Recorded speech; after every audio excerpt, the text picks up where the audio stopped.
Okay. Hi, everybody. My name is Travis. I work at Lawrence Berkeley National Lab. Today, I'm going to be talking about. Oh, does the arrow not work?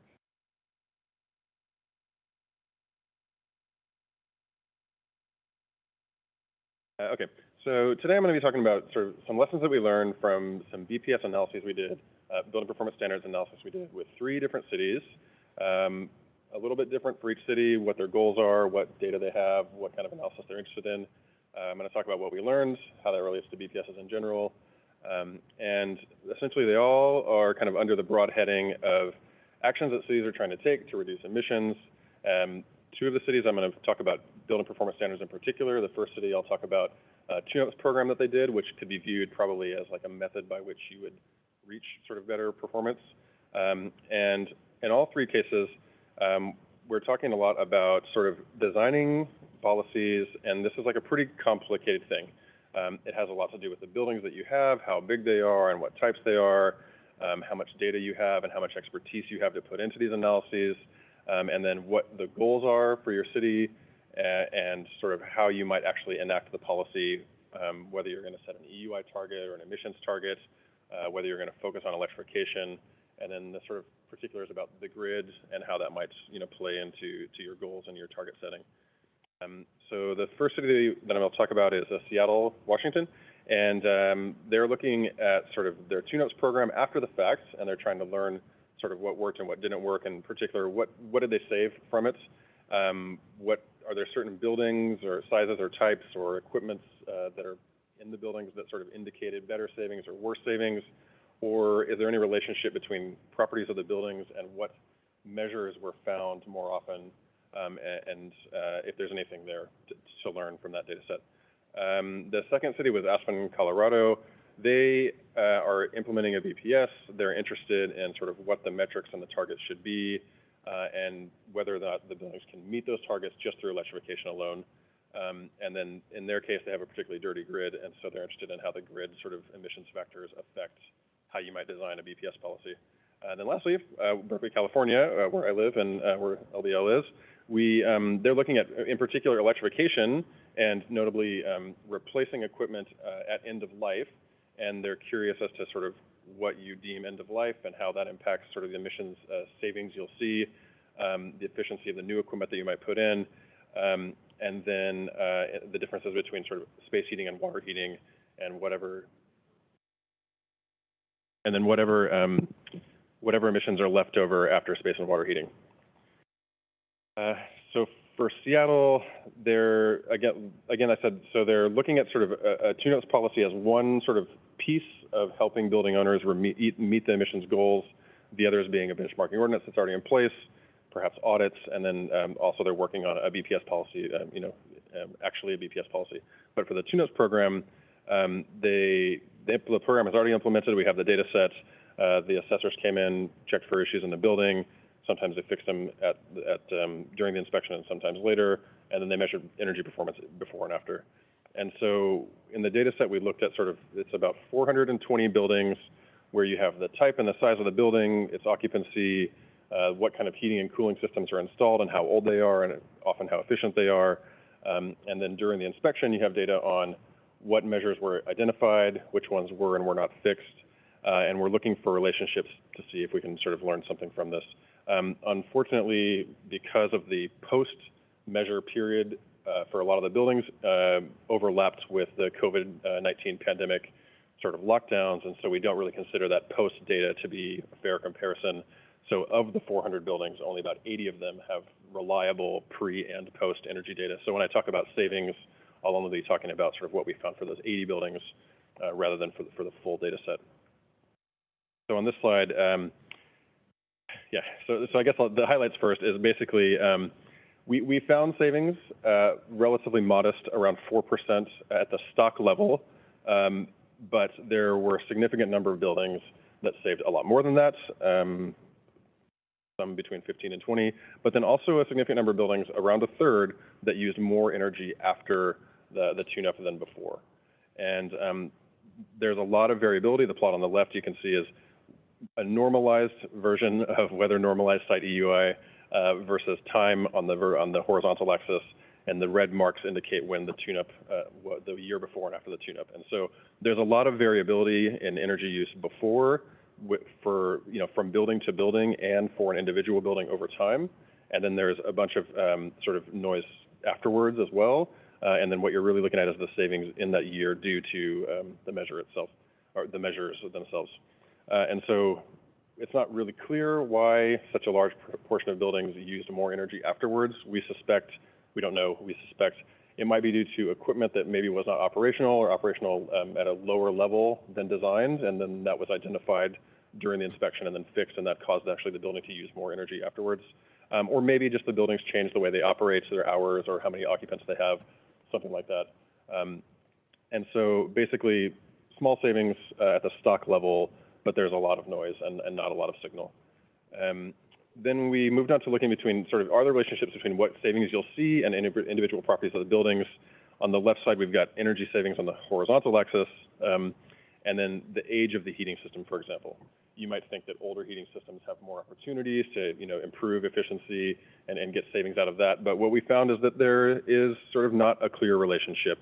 There's a lot of scatter within one sort of band, and then the bands overlap pretty significantly.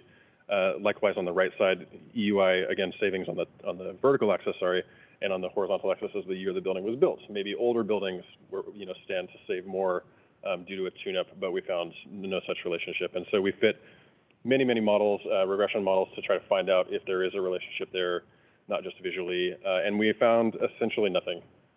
There's, maybe it's because there's 80 buildings, maybe because there's a lot of noise before and after. But this says, basically, don't target individual buildings, don't target individual systems, don't bother. It's not worth the effort because you probably, there's not a good likelihood that you'll see more savings by targeting. We also looked at do particular properties of the buildings impact what issues they might have, or whether particular issues are more or less likely to be found. And so there is an effect, a small effect between some building characteristics and whether or not you have a lot of issues or a few issues, but it's relatively small. And then we found some relationships between, for individual issues, are they more or less likely, are individual buildings more or less likely to have that issue in their building? And mostly it came down to which assessor was doing the inspection. And we suspected that some inspectors are more familiar with certain aspects of a building, and so therefore they found more, for example, HVAC issues or envelope issues or something like that. Overall, I guess I would summarize it with you'll save a little bit with tune-ups, but you won't save enough to meet your most likely to meet your BPS goals. It's one tool in the toolbox, but it can't be the only tool. And don't bother targeting a tune-ups program to particular buildings or particular types of equipment. And then, it would be very interesting to do the study again with more than 82 buildings. Maybe that's why we're not seeing anything. It's not clear. And we want to say we're very appreciative of the City of Seattle for providing us with a data set with very good measures data for before and after the tune-ups. It's not something that we see often, but it really helps us do this analysis. The next city I'll talk about is Aspen, Colorado, and Aspen has some pretty aggressive goals for emissions, 55% reduction by 2030 and 0 by 2050. And for a city with a relatively dirty grid, that's, I think, ambitious. They are curious about what the target should be. Should they be on EUI or GHGI? What the actual numbers, the target values themselves should be? And then can buildings meet those targets just by electrifying? And then, again, their grid is dirty, so how does that play into things? They're also looking at exemptions for certain building types, which is a pretty common thing that we've seen with cities and BPS policies.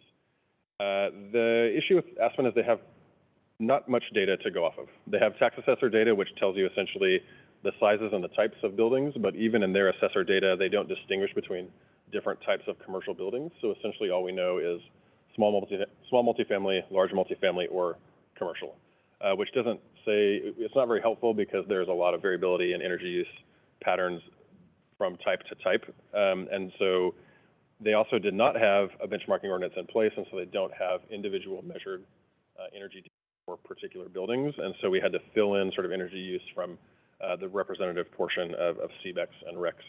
And so this is kind of an exercise in what do you do for a city that doesn't have any information to go off of, which I think is going to be relatively common for cities that are looking to start BPSs before maybe they have a benchmarking ordinance in place, or when they have a new benchmarking ordinance, but it's not really sort of through its collection phase.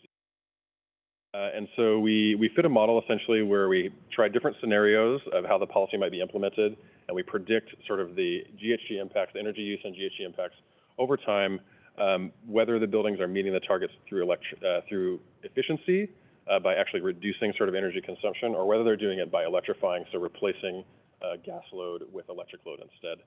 And so we did several different scenarios where it's sort of a base case, but actually where the buildings don't do anything at all. They keep using the same amount of energy, and really it's just the grid gets cleaner over time, and what kind of emissions savings will you see from that?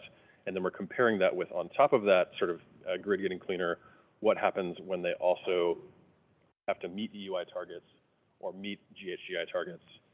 And then with a couple different scenarios for how efficient the equipment might be when you electrify, and then single family exemption, which is like they're going to be exempt. So I'll focus on the chart on the right as sort of really the headline.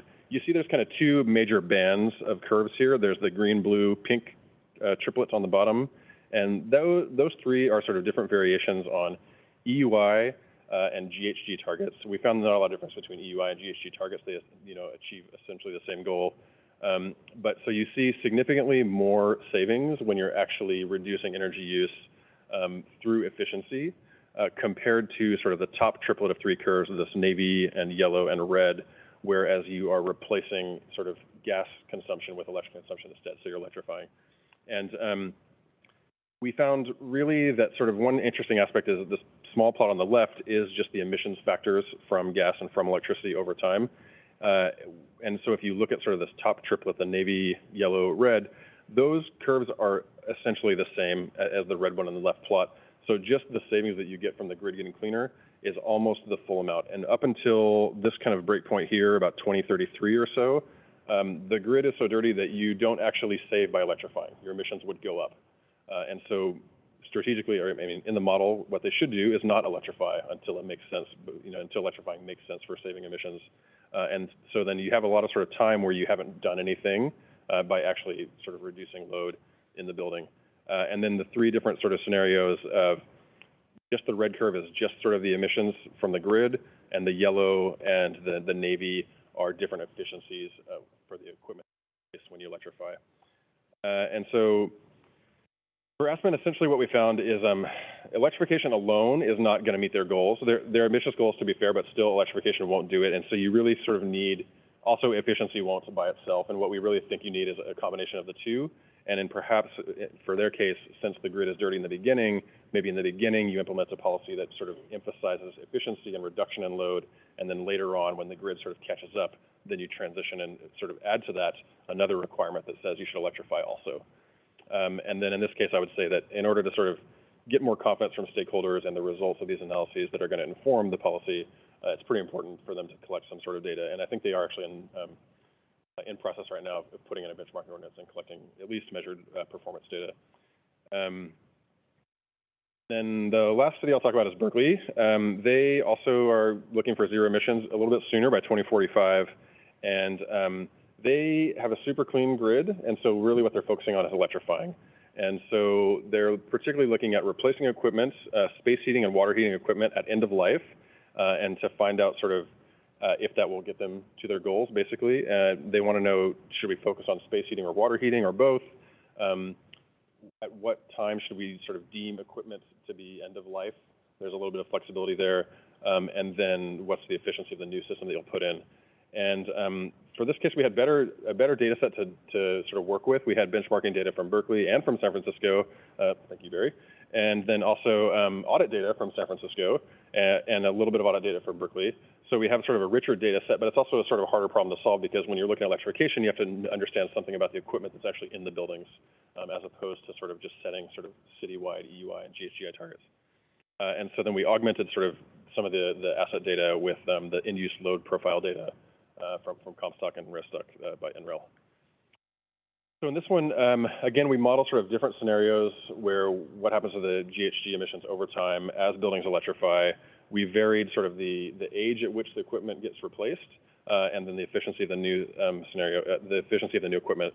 And so a kind of a nominal policy where you replace equipment after around 25 years, and that's dependent on the type of the system. And then one where you sort of electrify, but you do it sooner, 5 years sooner in the life of the equipment, one where you do it 5 years later, and then a couple scenarios where you do only space heating or only water heating. And then Berkeley, in this case, requested sort of an extra sort of comparison points where basically they want to know if instead of electrifying, what if we just, dictated natural gas use must decrease to zero by 2045? How would that compare to sort of what we see here for emissions and for cumulative emissions also? And so on the left side, the blue curve kind of is the base, not the baseline, the nominal sort of scenario where you're electrifying both space and water heating equipment. And for that one, you get 82% reduction in energy emission, not to zero, what the goal is, but that's what's left over essentially is gas consumption by things other than space and water heating. For example, in restaurants is one of the big factors in that piece that's left over, that 18% that's left over. The pink and the orange on the left side are sort of the contributions of space heating and water heating individually. And then on the right side, this is an interesting plot because this is the blue is the same blue on the left side where you replace both space and water heating after around 25 years. But if in the green curve here, you're replacing the thing after 30 years, so a little bit, you let the equipment stay in operation longer before you replace it. And the red one is if you do it sooner. And so the blue and the red sort of at the end at 2045, the emissions in that year are around the same, but you'll notice that the area under the curve, which is the cumulative emissions, is significantly different between the blue and the red curve. And likewise for the blue and the green. And so I think that what we're seeing here is that you sort of getting to zero emissions is good, but getting there faster is better. Carbon stays in the air in the atmosphere for a while. And so on the left side, this is the comparison between the natural gas sort of just reduction at each step. So basically 25% every 5 years, this yellow curve. And then the blue one is the same nominal policy, the electrification of both water and gas systems. And then on the right side, this is the cumulative emissions savings. So up is good now as opposed to the other charts where emissions, we wanted them to go down. And you'll see mainly the blue is the nominal case. The red and the green are the two where you do sort of sooner and later. And you see that if you do things 5 years later, you get a good sort of savings. That's about 20% increase in emission savings. And green is if you let sort of the equipment stay 5 years longer, it's about 25% reduction in emission savings cumulatively. And so I would say that what we learned basically is that they'll get most of the way to their goals just by electrifying, but not all the way there. Definitely they should include both space and water heating. We thought maybe there was a chance that one would be large compared to the other one and you wouldn't bother with the other one. And then, replace the equipment sooner has a big impact on especially cumulative emissions, but a moderate sort of impact on actual emissions annually. And so, in summary, I would say that kind of what we learned overall from these three cities is basically these sort of stock level analyses. They're not, designed to sort of say what's going to happen for one individual building, but from a policy design point of view, when you're interested in what happens at the citywide level, they are pretty accurate and they're very useful because you can sort of compare different implementations of a policy. You can just say, if the target was this compared to this, what would the savings be? And so that kind of A versus B comparison, we think is particularly accurate, even though the sort of absolute results might not be, spot on. They don't require a whole lot of data, and they don't require a whole lot of expertise on the behalf of the analyst or really sort of software. Very important to get city-specific measured data to do these analyses with to inspire confidence in the results. Otherwise, well, this is a X and Rex. How do I know that our city will, that will actually happen for our city? And then the next thing we're looking at sort of moving forward is rather than 3 cities, we expect many more cities to be implementing BPS soon. How do we scale this up into sort of maybe a framework or some sort of strategy to do this many cities at a time, or perhaps groups of cities, data and expertise, and kind of namely getting sort of the cities interested and maybe sort of luring them in and convincing them to come and do this, even if they haven't sort of seeked out our help beforehand. And so ASHRAE is putting out a guide soon on BPS policies and sort of the different aspects of setting targets. I would say, I would encourage you to look at that when it comes out in January, I believe. And then one of the sort of big pieces here is costs. We get the question all the time, what is it going to cost the building owners? And super important question, I agree. Unfortunately, there's not a lot of data out there that we've found, and so it's a particularly difficult one to answer, an area of work that.